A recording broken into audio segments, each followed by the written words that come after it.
We're dedicated to protecting and serving the people of New York State. We're dedicated to continuing to build a trusting relationship with them.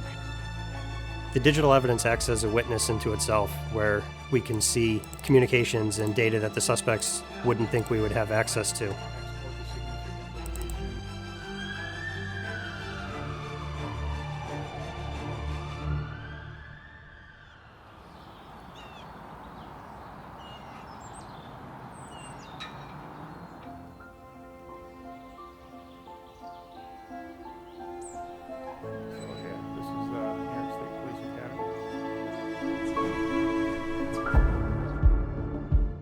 Thanks, Carl, for giving us a tour of New York State Police Academy and welcoming us like this to Albany, New York. Can you talk a little bit about New York State Police and the citizens that y'all are protecting up here? We appreciate you coming out.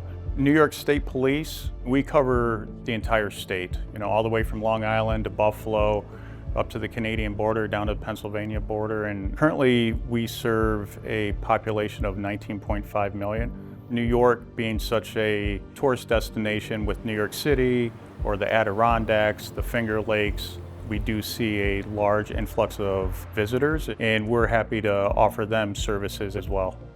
So we're in the police academy. As a former police recruiter myself, before I got into investigations, can you tell me a little bit about the recruitment efforts that y'all do to bring in new troopers here?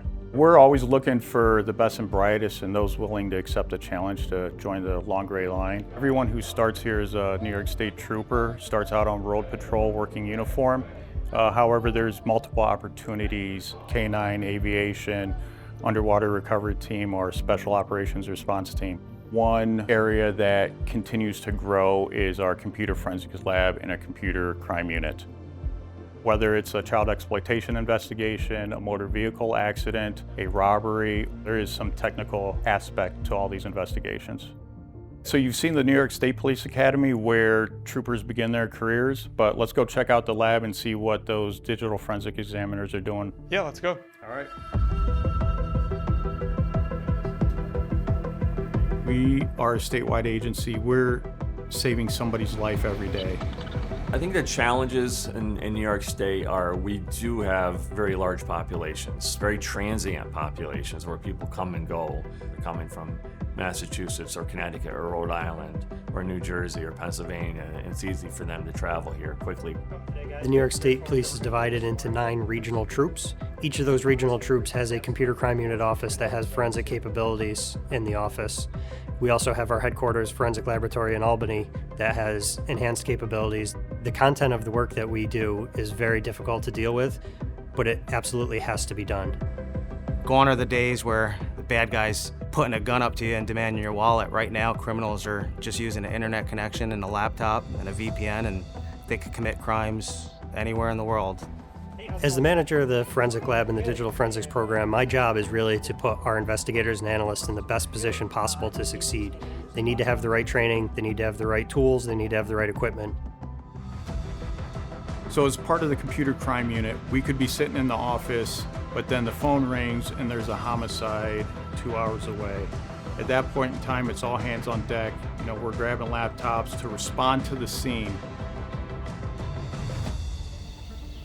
We're always looking for that information and that software that can basically put a person behind that keyboard to say that I know for a fact that this person did this crime. And we're always working to try to get the best information we can get off of these devices.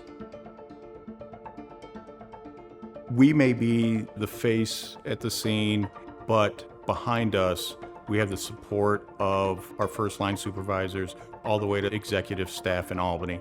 And without their leadership and support, we wouldn't be able to do the job that we do and find the evidence. I would think every 3 to 5 years I would try to find something different to do.